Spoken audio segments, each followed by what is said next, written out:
Jesus explains the way to my heart. Will you accept or refuse my invitation? May 12th, 2016. Words from Jesus through Sister Clare, spoken by Jackie.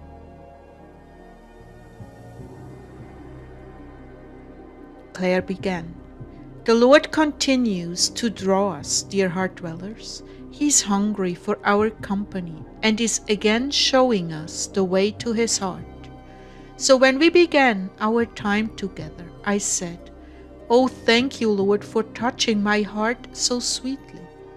And He replied, "You see, by denying yourself the little things, you draw closer to the delights of heaven.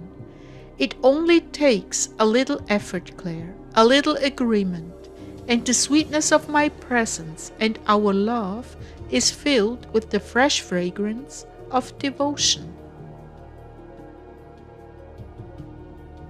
My people, if you want to draw closer to heaven, you must learn to deny yourself and walk in self-denial.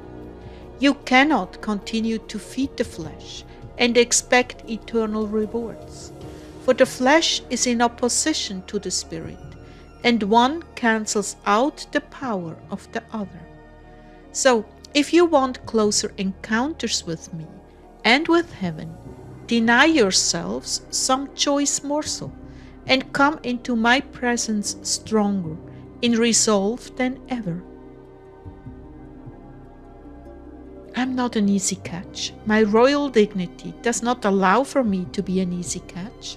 Rather, you must reach up and out of yourselves as you seek my fellowship and the sweetness of my presence.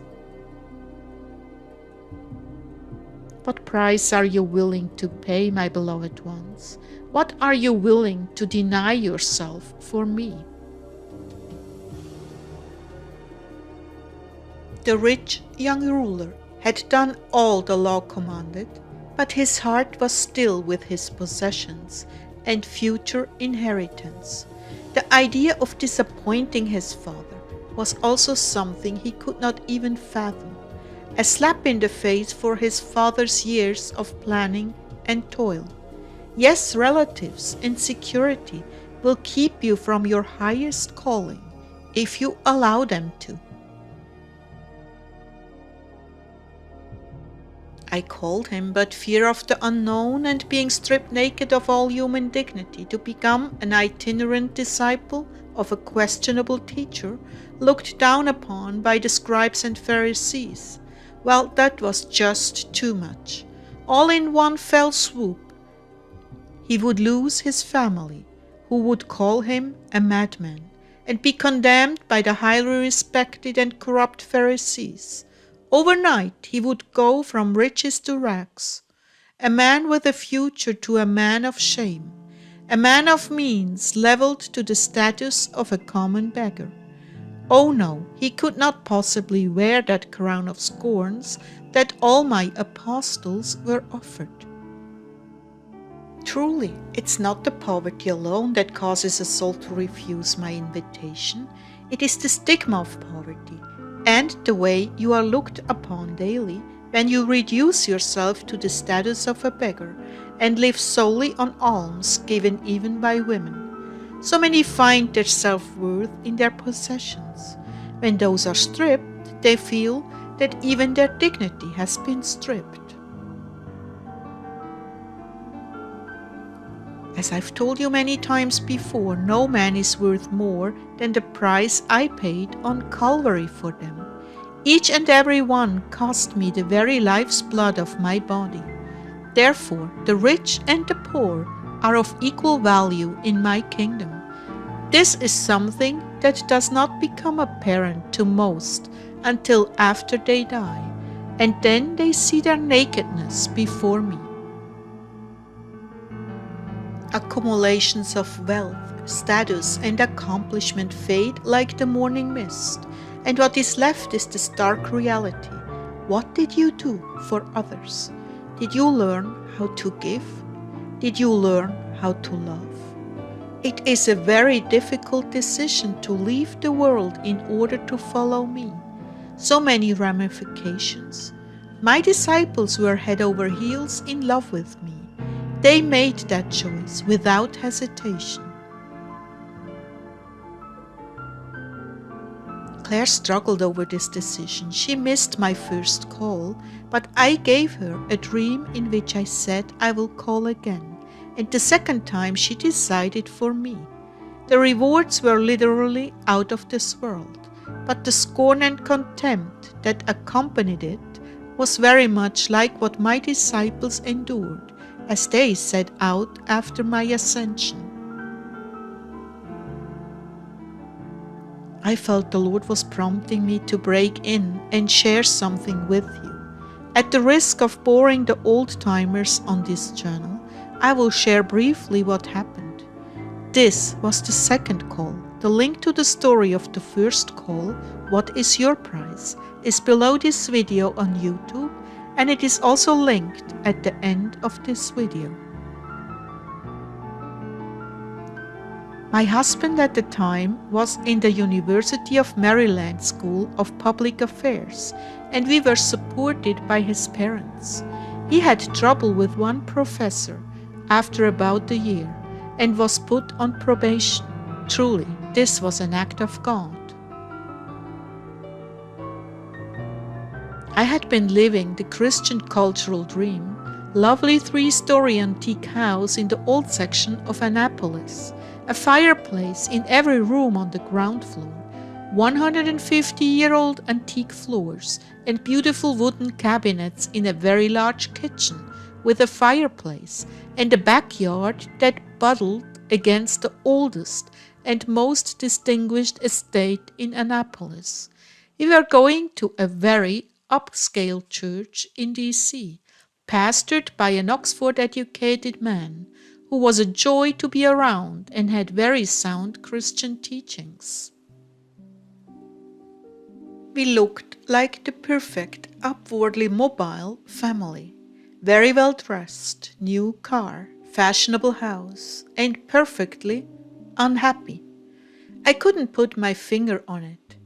I had everything I thought I wanted, but something inside was not there, even though I was a believer and we had just had our 4th child a week before the 4th of July. My husband was not happy either. We both felt something was missing. He brought home a book by the musician John Michael Talbot, and I had listened to his music, and deep was calling unto deep. There was something very pure of Jesus in his music, something I had never heard in contemporary, mainline Christian music. John had a community a few hours from us, and we went to check it out. It was so different and void of all the social posturing and wealth that we had experienced in the last 7 years. But to really live this radical Christianity, we would have to leave behind our attachments to the world and all the things we had accumulated and live the life of the first apostles. That appealed to both of us, and we left everything, our inherited antique furniture, the monthly support from his parents, all the fine clothing. We stripped down to the bare minimum, and I began homeschooling my children. My husband took a job at a nursing home. All I can say is that my life in God soared, and my relationship with Jesus was ecstatic, joyful, and beyond anything I ever thought I could have in this life. This is what I try to convey: the enormous love of God and the sublime beauty of knowing Him as our friend and spouse in a purely spiritual way. We went from a 3-story antique townhouse in the middle of Annapolis near the city dock, a fashionable neighborhood with all the trappings, to a 1-room cabin, a tar paper cabin, and we had running water when it rained, The rest of the time we got water from a pump well. It was just total wilderness in the Poconos. It was so beautiful. And Jesus continued, "And because you emptied yourself, Clare, I filled you to overflowing. But it cost you, didn't it?" Yes, it did. My husband and I were not truly equally yoked.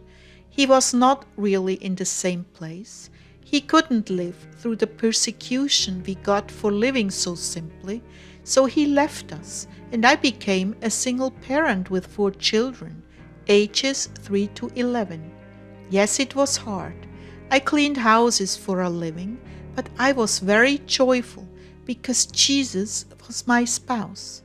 Truly, he covered me and took over the job of a husband, not in a carnal way, not in a sexual way, but in a loving brotherly way, always providing for my needs, always guiding me in prayer.